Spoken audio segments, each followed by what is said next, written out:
What is the single most unbreakable sports record?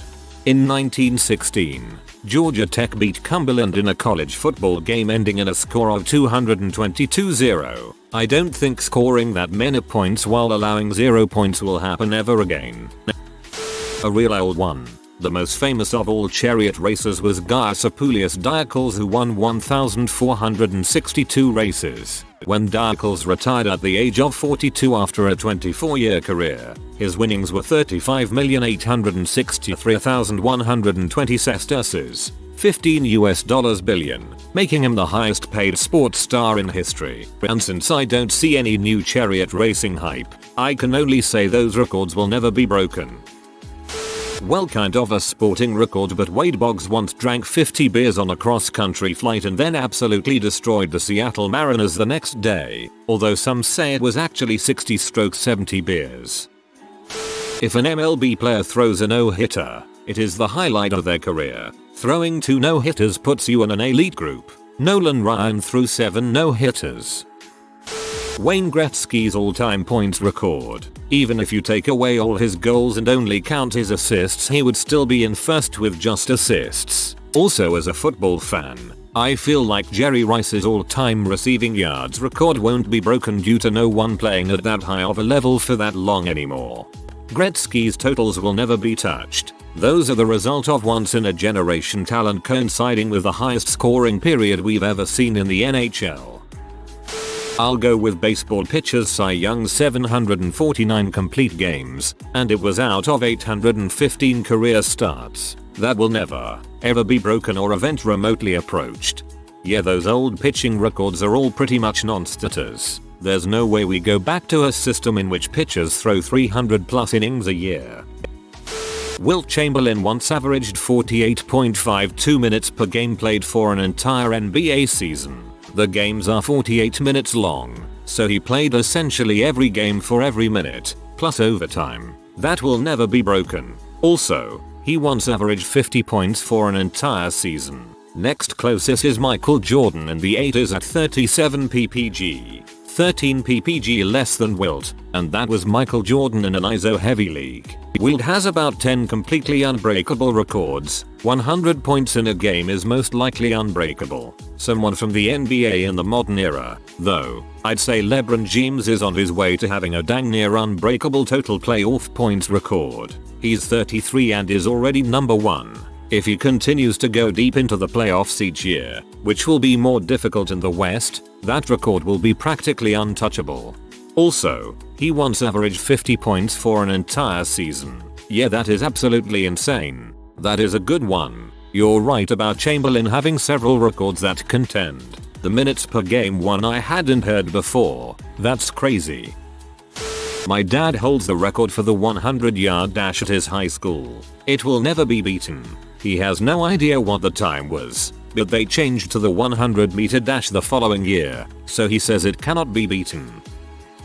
Youngest driver to compete in a Formula 1 race, Max Verstappen at 17 years and 166 days. Since his debut, the rules were changed to require a minimum age of 18 for competing in Formula 1, which is also the minimum age for driving a car unsupervised in many countries. With the ever-increasing emphasis on safety, it's highly unlikely that this rule will ever be lifted or eased, making it impossible for anyone to beat Verstappen's record. Max Verstappen also holds a number of other youngest driver to do X in Formula 1 records: score points, drive fastest lap, achieve a podium finish, win a race. Some of these will also be impossible to break, while others are theoretically still breakable, but very unlikely due to the time a typical driver needs between his first race and becoming competitive enough.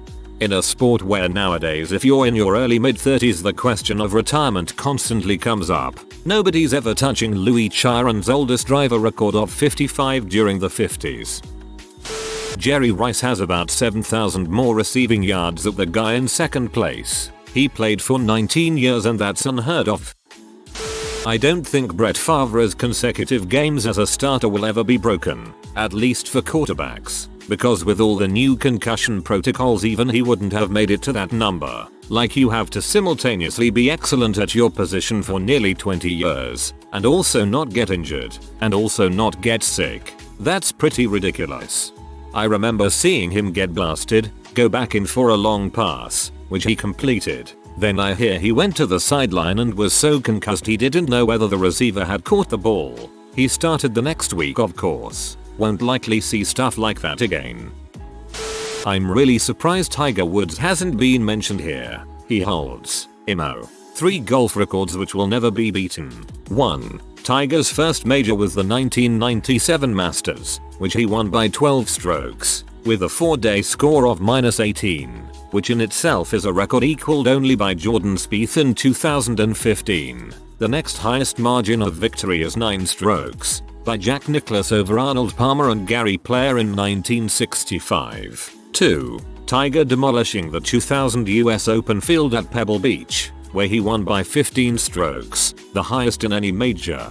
To put it into perspective, the next highest record that Tiger broke was old Tom Morris' victory at the 1862 Open, 14 strokes. Tiger was also the only player to shoot under par at the 2000 US Open.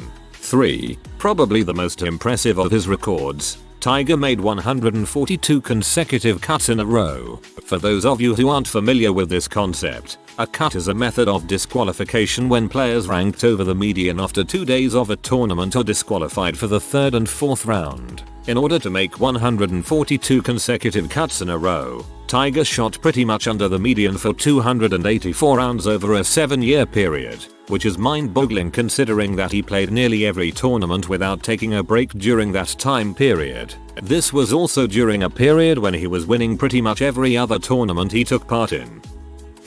Is speed water boating a sport? Like, is F1 racing a sport? In that case the current record holder can't be beaten. Since too many died trying to beat his record, the Guinness Book decided to stop judging those attempt to stop others from trying. The current record is 511 km per hour, 318 mph, achieved by Australian Ken Warby in the Spirit of Australia in 1978.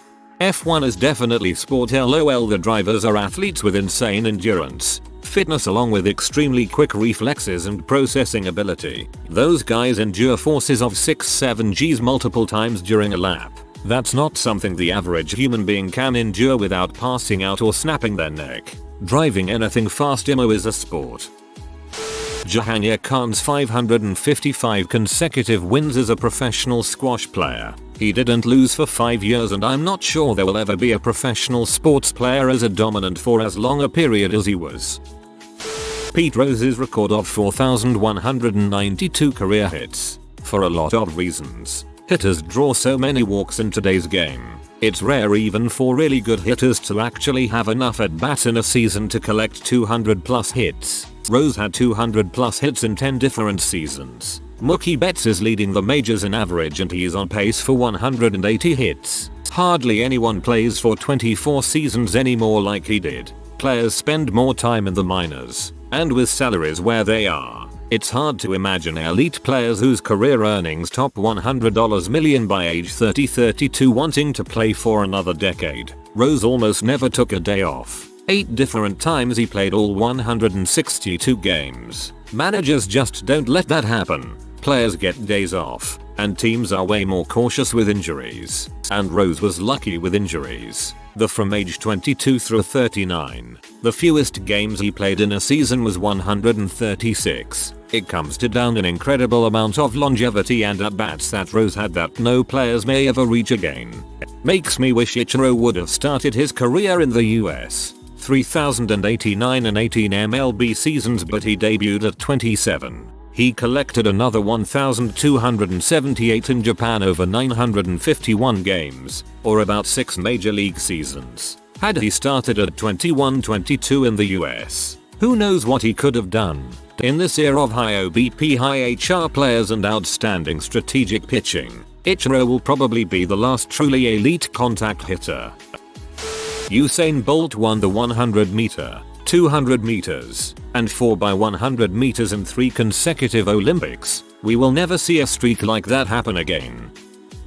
Cal Ripken Jr.'s consecutive game streak. He started every game at SS 162 games per year, for over 16 years straight, 2,632 games in a row. Only 38 players have even played 2,632 games, let alone in a row. Cy Young's 511 wins. Simply can't happen with the way pitchers are used. Ricky Henderson's stolen bases, 1,406. Second place is Lou Brock with 938. You would have to steal 80 bases per year for 18 years. Joe DiMaggio's hitting streak, 56 games in a row. The odds are astronomical that happens. If we have a .400 hitter, there is 20% .6 circumflex 3.1 chance they do not get a hit in a game, or 80% they get a hit in a game. The odds of going 56 in a row is .8 circumflex 56 equals 3.74 E6 or 0.000000374. Michael Phelps' medal count.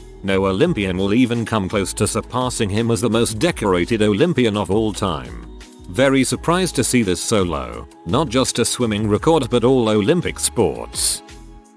I'm surprised nobody has mentioned Joe DiMaggio's 56 game hit streak. Pretty sure nobody has come close to touching it in the modern era. I remember this record because he just missed out on an endorsement deal from Heinz 57 because his streak ended at 56. I'm surprised nobody has mentioned Ricky Henderson's stolen bases record. 1,406 is insane, with the closest behind being Lou Brock at 938. Probably why they named the fricking stadium after him. Who else has a ballpark named after them, especially since he's still around? Johnny Vandermeer's consecutive no-hitters. In order to break it, a pitcher would have to throw 3 in a row. Never happening. Devin Hester's most returned kickoffs punter, because the rules are changing for kickoffs punts and they probably won't be a thing in the near future. My god, as a Bears fan growing up in Hester's prime, there was nothing better than a return TD from him. Just Fontaine's record 13 goals in a single World Cup. To put this in perspective, the overall record is Miroslav Klose at 16 goals. Ronaldo had 15. Pele had 12. These records are in multiple World Cups. It was possible in the past, but the game is different now, with strategies, tactics, and analysis. No one player can outshine the others too much anymore, and if they do, the opposing team quick to shut him down and cover him with multiple defenders. 99.99% of all players in a World Cup will never even hit 13 goals in their whole careers. Longest professional baseball game. The Pawtucket Red Sox and the Rochester Red Wings, two teams from the AAA International League, played the longest game in professional baseball history. It lasted 33 innings, with 8 hours and 25 minutes of playing time. Judging by their recent games, the Red Sox-Yankees will eventually, one day, break this. Richard Petty's 200 wins in NASCAR's Top Series. He had 27 wins in 1967 alone. These days, 27 wins means you had a decent career. He also raced for 35 years, which is unheard of these days. Compare to Jeff Gordon, who only ran 25 years. Both drivers started when they were 20 years old, so no one got a head start. 300 plus less races and won 93 times in his career. Kyle Busch is close to 200 wins in NASCAR's top 3 series, but nearly 150 of them are in the lower 2 series, where most of the competition is younger drivers and some veterans who didn't make the cut at the top.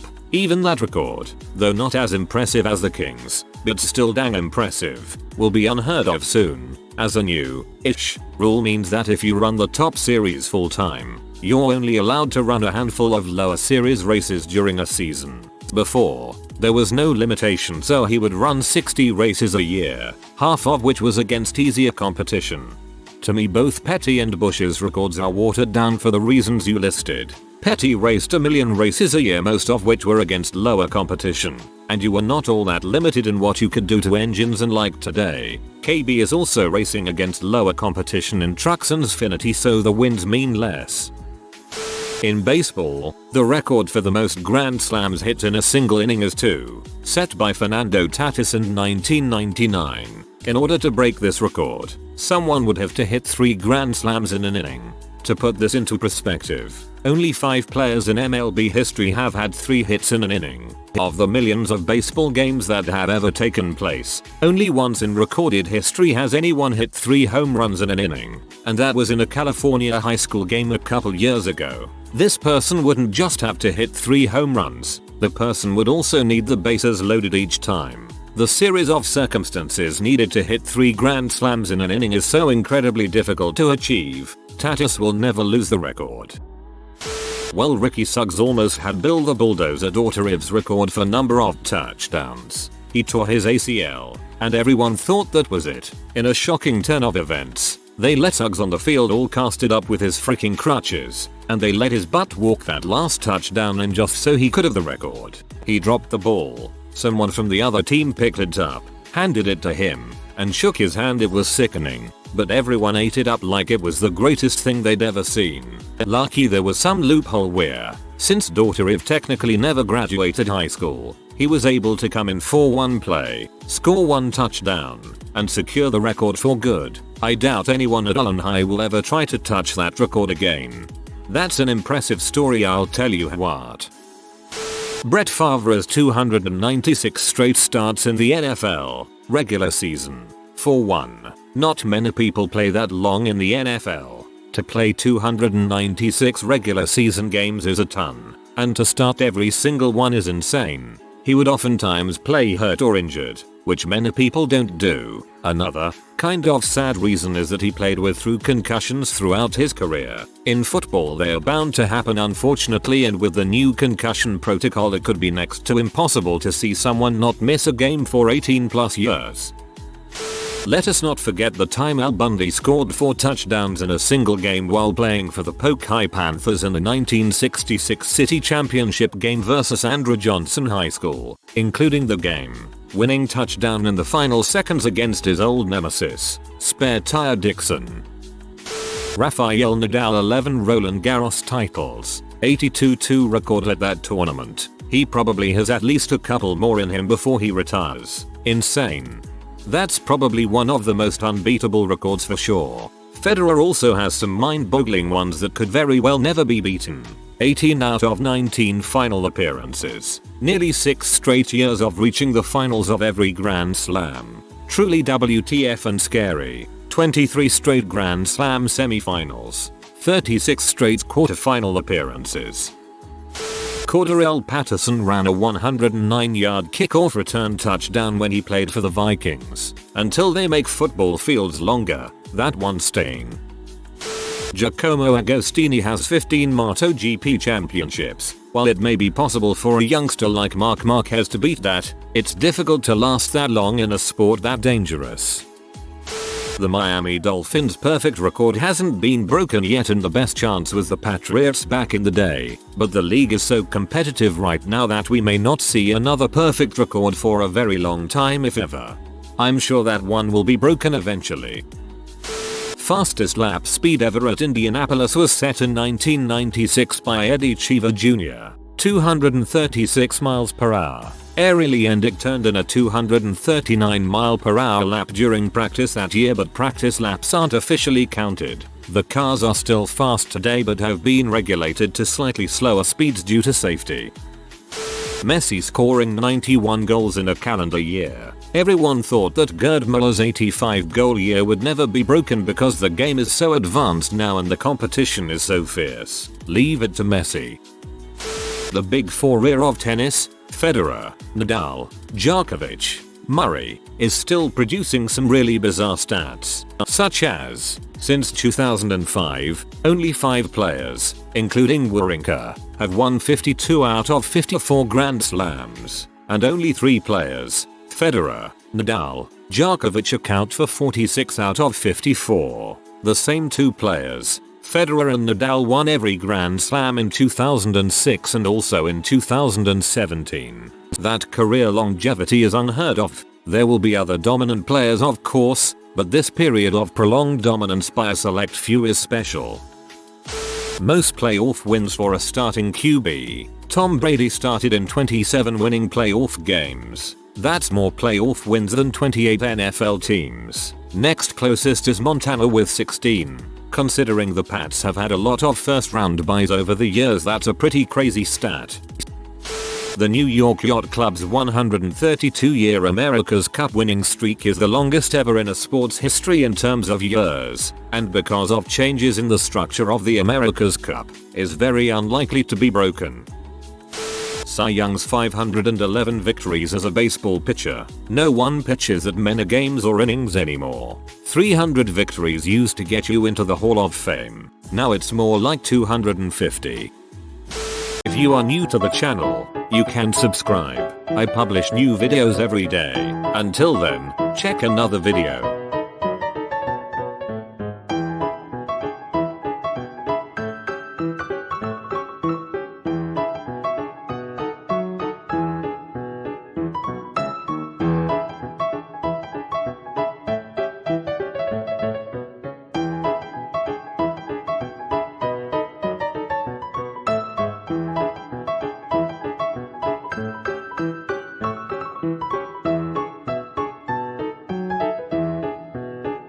Bye for now.